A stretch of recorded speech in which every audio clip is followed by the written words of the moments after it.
What is the scariest story you know that is 100% true? I would call it creepy more than scary, but my mom's friend had a small house and lived alone. She noticed weird things, a batch of soup depleting faster than usual, missing eggs, damp towels in the hamper when she hadn't used any, extra dishes in the dishwasher, etc. This went on for months. She thought she was just being forgetful. One day she heard some thumping around in her attic and went to investigate. She found some makeshift living quarters, small radio, hot plate, sleeping bag, pillow, food wrappers, etc. She called the cops who came to keep an eye on the place. They ended up catching a homeless man climbing a tree, trying to sneak into her attic window. He had been doing this almost daily. He would wait for her to go to work, then go downstairs and help himself to food and amenities. The funny part about this story is they got to know each other throughout the ordeal, and the guy was actually very respectful, just down on his luck. She didn't press charges, instead, let him move in, helped him get a job, and he lived in the attic until he got back on his feet. Creepy shit with a happy ending. And that's when she knew she'd found a keeper housemate. Wow, what an amazingly kind lady. I hope good karma came back and hugged her with big arms.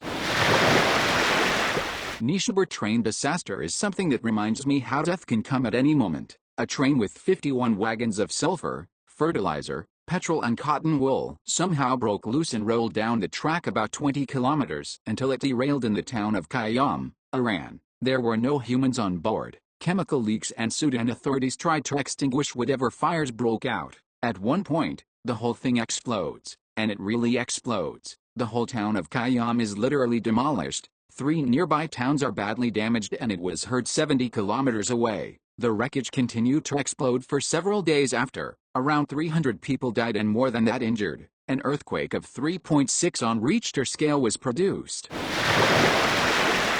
The 1904 Cincinnati Privy disaster. In 1904, 9 schoolgirls drowned in an outhouse after the floor collapsed. They literally drowned in human waste. This is the second post in this thread that features Cincinnati. For such an inconspicuous little Midwestern city, it does have a colorful history. My friend's boss bought an Audi A4 convertible, back when they were new and interesting. One of the talking points was the pop-up roll hoops that were hidden unless you rolled it. A few months after buying it, he got to test those roll hoops out, as he lost control and skidded down a steep bank about 10 meters, 35 ft, deep. The roll hoops did their job, and he survived with just cuts and scratches from the bushes he'd plowed through. The car ended up the right way up and he got out, walked back up the bank to the side of the road, then got on the phone to the police to report the accident. While he was standing there, a driver from a car that had seen the accident came over to speak to him. Approaching from behind, the other driver asked you if he was okay. My friend's boss turned around to reply and dropped dead. His neck had been fractured, but was in one piece right up until he turned his head, when it severed his spinal cord. That would be so fucking traumatic for the other driver. Fairly common to break your neck and not realize, apparently. My nan broke her neck when she was in her 80s. The doctors who fixed her up said it looked as if she'd broken her neck a few years before, but it had never been treated. Various torture murders are probably the most horrific things I've read about. Junko Furuta, who was a perfectly normal girl until she was kidnapped off the street by a gang for no reason, purely wrong place, wrong time. According to Japanese sources, and unimaginably raped and tortured to death over 44 days. Kiki Camarena, a DEA agent in Mexico who was kidnapped by the Guadalajara cartel and tortured to death over about 3 days. His story is the central focus of the show Narcos, Mexico, but from what I've read, his death was even more brutal than what they make it out to be. A detail consistent in both is that they brought in a doctor to revive him numerous times when he got too close to death, and keep him conscious so he couldn't pass out from the pain. Kelly Ann Bates, who was groomed from a young age by a scumbag who eventually killed her slowly over the course of about a month in their apartment. Her injuries were so horrific the jury at the guy's trial had to get counseling. For example, her eyes were missing and there were stab wounds in the sockets. Sylvia Likens, whose parents left her in the care of a woman who both personally and with the help of her children and their friends degraded, tortured, and killed over several months. The Hello Kitty murder in China, where a man and his about 13-year-old girlfriend kidnapped a prostitute who had supposedly stolen from him, even though sources say she had paid him back with interest, tortured her to death, and then stuffed her corpse into a Hello Kitty toy. Baby Brianna, a newborn whose mother, father, An uncle tortured and raped her from the second they brought her home from the hospital until the second she died. Baby P, a British toddler whose mother let her boyfriend torture him to death. His back was broken in his last days of life. Honestly, there are just so many horrifically on par with each other, you could list them all day. Sylvia Likens, I got sick just reading the name again. I was thinking of adding it here but couldn't remember the last name. It was almost a relief after decades of this story sticking with me, and there was no way I could make myself go and look it up. Read it here and instantly I am sick. They mutilated that poor girl. They used her sister as a coercive threat. The caregiver not only encouraged her own children to torture Sylvia but the neighborhood kids also came around and participated. Cops came to the house even, but the lack of punishment, the fact every participant paroled out and went on to become school teachers and ministers. I needed to make sure I had something right, and here is the basic wiki link. It doesn't go too much into the horrible details, compared to other references, but I am now going to crawl in a hole for the next few weeks. Stick to our offer a while, have a drink and enter recovery. Artemis Pyle, the drummer from Lynyrd Skynyrd, survived a plane crash and walked to a nearby house only to be shot by the homeowner. The homeowner saw a bloody long-haired man and winged him. Pyle survived that as well and made a full recovery. Before my dad died, he once told me a story from when he was in Vietnam in the 1960s. He told me about a mission where he and one other American with 5 CIDG strikers, South Vietnamese villagers turned fighters, were tasked to place seismic ground sensors along a trail network deep in the jungle. He said they were about 2 days into the mission when he and 2 of the strikers split off from the main group to go watch a nearby trail intersection. He said the jungle was pretty quiet that day, just the sounds of birds and bugs and an occasional monkey. He said they had been watching the trail intersection for about 3 or 4 hours and were deciding on whether to move further down the trail or to turn back and link up with the rest of the patrol. Before leaving the cover of the brush, my dad said he checked the trail ahead of them one last time and prepared his men to move. Now here is where the story gets interesting, and he told this part with absolute dead seriousness. He said just as he started to step out onto the trail, he sees a light-skinned black Union cavalry soldier in full battle gear laying alongside the trail, just shy of the intersection.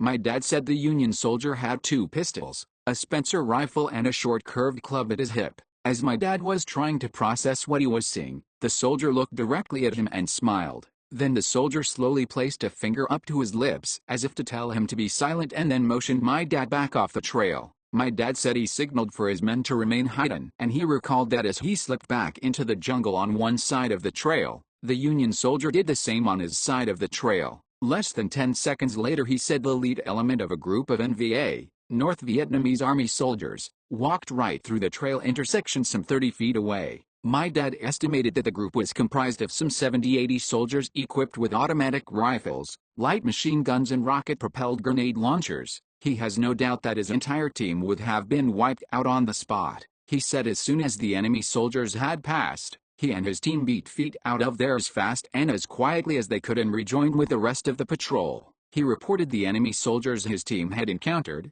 but decided not to say anything about the soldier he had seen. My dad kept this secret for many years, only telling me just before he passed and earlier only telling his grandmother on her deathbed. In the 1970s, he said when he told his grandmother, she smiled and without opening her eyes told him, "You saw old Red Tom." Red Tom was my great-great-grandfather. He was a half-black half-Creek free man who was a scout for the Union Army during the Civil War and later served with the U.S. Cavalry in the American West. He was known for carrying 2 pistols, a Spencer rifle and a Creek war club into battle.